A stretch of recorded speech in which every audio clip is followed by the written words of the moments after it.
বন্ধুরা, আজকে আমি প্রথমবারের মতো একটা মাস্কের উপর কদম ফুলের পেন্টিং করছি। তো কেমন হয়েছে জানিও। আসসালামু আলাইকুম বন্ধুরা, সবাই কেমন আছো? আজকে তোমাদের মধ্যে মুখোশ পেন্টিংয়ের একটা ভিডিও।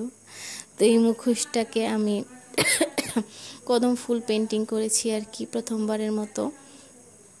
আমার যেহেতু আগে কখনো আমি কদম ফুল আঁকিনি, তো আমার একটু ভয় হচ্ছিল যে এটা আমি একটা রুমালে করতে চাইছিলাম, বাট যেহেতু প্রথমবারের মতো যদি ভালো না হয় সেই ভয়ে আর কি ভাবলাম যে আগে মুখোশের মধ্যে করি। তো আমি প্রথমে একটা দেখতেই পেলে বেস সাদা কালারটা দিয়ে নিলাম।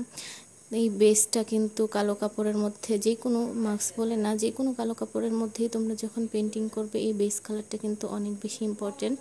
প্রথমে একটা প্রাইমারি কোট দিয়ে নিবা সাদা রঙের অ্যাক্রিলিক কালার দিয়ে।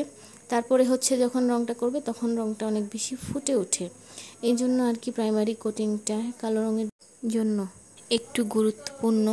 বাট অন্য কালারগুলোতেও, মানে যে কোনো কালারের ক্ষেত্রেও তোমরা যদি প্রাইমারি কোটটা দিয়ে নাও সাদা রঙ দিয়ে, বেস কালারটা করলে তারপরে যে কোনো পেন্টিং অনেক সুন্দর হয়।